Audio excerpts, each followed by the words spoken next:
The things that are really enticing about doing something like this are also the things that are terrifying about it, and vice versa. I mean, it's the Incredible Hulk. If you put that picture up in Senegal, they know what it is. If you put it up in Thailand, they know what that is. There's nowhere they don't know what the Hulk is. We wanted to come up with the design of the Hulk that stood up to his most famous incarnations in the comic books. I wanted something really human. I wanted something really uber-human. I wanted to feel texture. I wanted to feel skin. I wanted to feel veins. So this was important for me to hone in on a great-looking Hulk. Not only are we trying to invent a Hulk that looks real, we have to also honor the original material that it came from. Well, I was basically the bridge between Louis' idea, his brain, and the visual effects house to create what they needed to create in the film. We actually, in our first conversation, looked at some of the previous designs and comics and film and TV and just tried to figure out and hone in what was that going to be. Is it the bone sticking out? What is it? So it takes a long time to kind of work through. Right, yeah. All the way he deforms in every position, so. Right, yeah. It just needs to be massaged a little more. Because that looks good. That looks exactly like the statue I always loved, If you look at the television series, it was, of course, Lou Ferrigno, basically, 6 feet tall.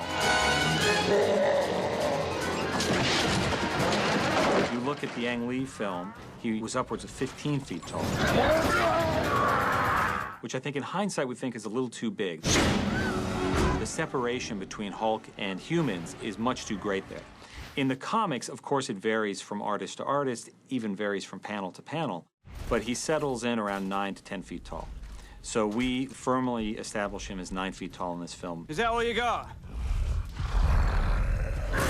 From the comic books, you look at him, from the spiked hair, the really short hair, the longer hair. There's so many different ways you can go with it, but they all feel like the Hulk when you look at it in the comic.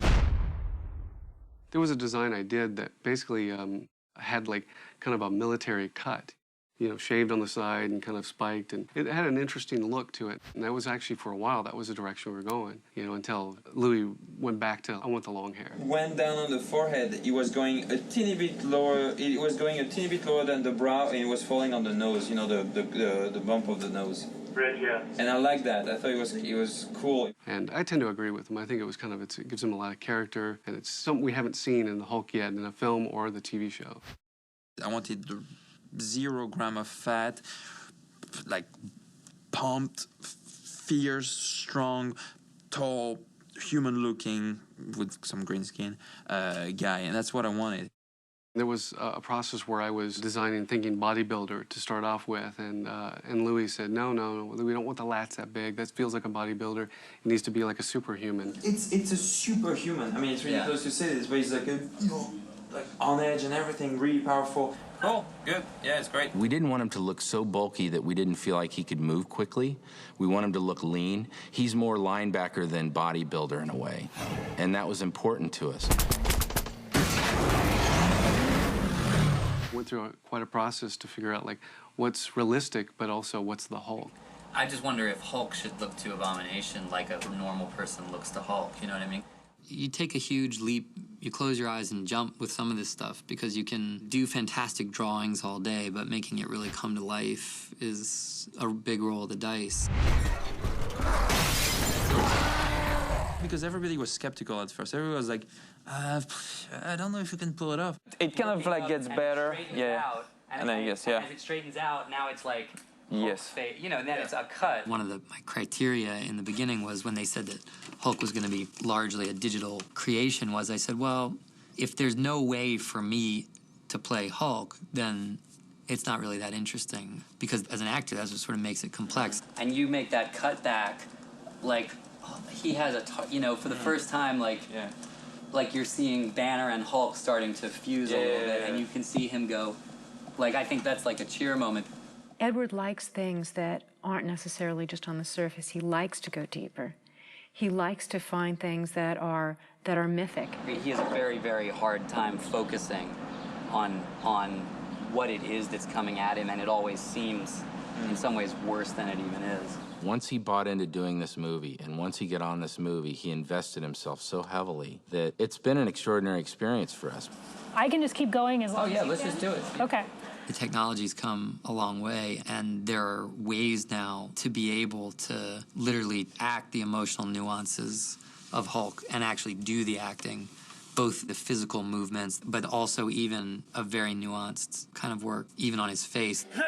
We invested in the MOVA technology because it gave us a very dense map of the facial muscle system and gave us a lot of detail in how an actor's face moves. Speed. And action. MOVA Contour Reality Capture allows us to capture flexible surfaces like the face in 3D and with a high degree of precision, down to about 1/10 of a millimeter.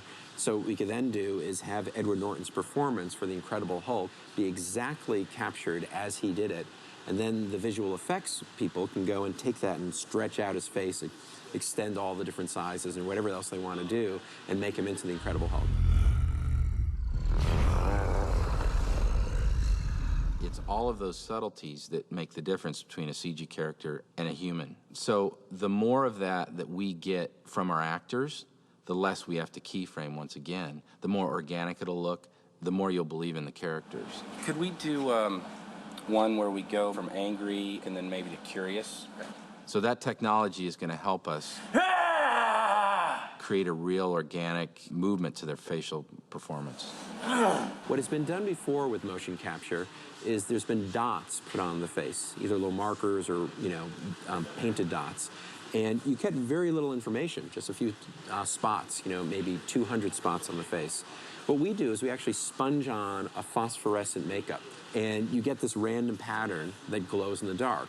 And that glow from the phosphorescent makeup has a random pattern all around the face because it was sponged on. So one camera sees a random pattern, another camera sees the same random pattern, they triangulate, and that gives us the 3D surface. It's almost like we're barcoding every millimeter of his face, and that's never been possible before. I mean, literally a year ago, there was no technology that was available to make that possible. And in the end, I think we got a pretty nice Hulk. He's a bit more of a street brawler. He's less bright green. The stuff that our guys did with the muscles and the skin, the translucency and the veins, and it makes these shots just sing in terms of realism. It's really fantastic stuff. Perfect. Veins come up. That's what I was doing last night. You see him looking and you see him go, you know what I mean? Like you actually see him. You see Banner fight for control. We also, frankly, just did something much more lo-fi, which was video reference, just me acting out the creature's moments just in a video camera so that the animators can reference it, which is very lo-fi, just literally them being able to look at it and use what you're doing as a reference for the animation. That kind of thing. Lots of trial and error. We tried, didn't work, then we tried again, didn't work, changed the texture, did this, until the last minute. I mean, we literally found, the shape of the face of Hulk last minute. It was finding the right balance between staying true to those caricatures, those extreme expressions, but at the same time, what Rhythm Hughes has done with the technology is, the skin and the muscle and the textures, it looks real. There are close-ups in this movie of him flexing his arms and even just moving and panning up his chest, where you will swear that we took a bodybuilder and painted him somehow. And it's not. It's all Rhythm Hughes. It's all computer generated.